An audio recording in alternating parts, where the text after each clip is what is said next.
This week, we'll be diving into the new imprint from DC Comics called DC Black Label, so without further hesitation, let's get right into it.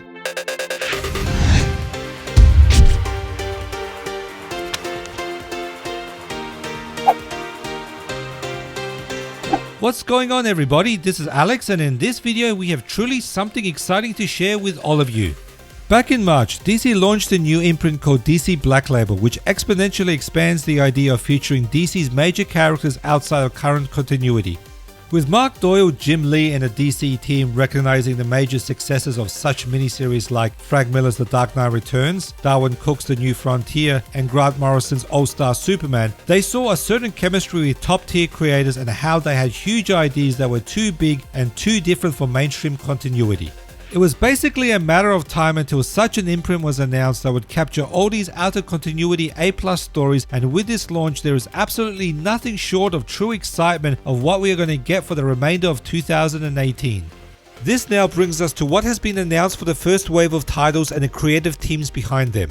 As of the time this video was posted, we know the following works: Batman Dan by Brian Azzarello and Lee Bermejo, Superman Year 1 from Frank Miller and John Romita Jr., which will kick off in November for a bi-monthly 3-issue miniseries, The Other History of the DC Universe by John Ridley, which is a 7-issue series starting in September, Batman 3 Jokers by Jeff Johns and Jason Fabok, Scott Snyder and Greg Capullo's Batman Last Night on Earth, which will be their take on the last Batman story ever told, Wonder Woman Historia of the Amazons from Kelly Sue DeConnick and Phil Jimenez, and Wonder Woman Diana's Daughter by Greg Rucka.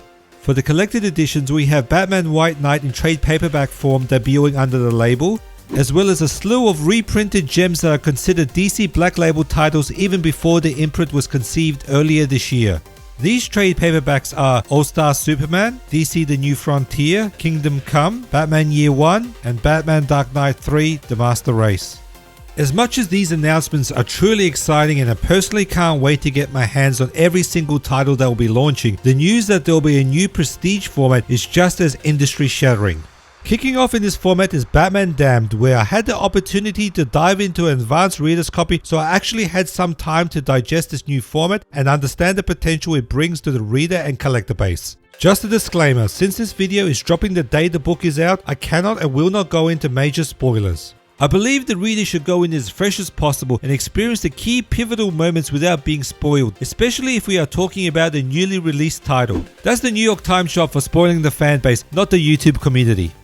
For my non-spoiler first impressions, I can tell you that every panel Bermejo does in this book is beyond cinematic and absolutely breathtaking. Words truly escape me here, and without a doubt this is something every comic reader should pick up when it drops the 19th of September. What really amplifies this book is the prestige format due to its much larger dimensions to a regular modern age-size comic.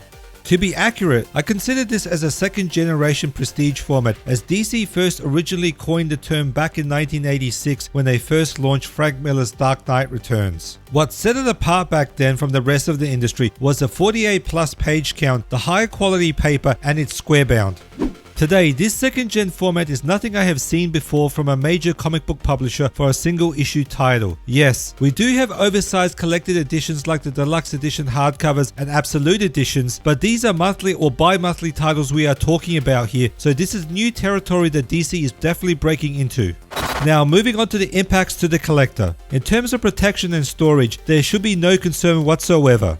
If you're a CGC collector and protect your slabs in Mylar, then you already have the comic bag you need. But if you are looking for a bag and board combo, e.gerber definitely has you covered under the standard magazine size. Here you can see that I have opted for the MyLites 2.5 backs. Usually I would go for the full backs with regular standard size floppies, but this new prestige format is square bound, which makes halfbacks more than adequate. You can always double them up in the bag too if you wanted extra assurance.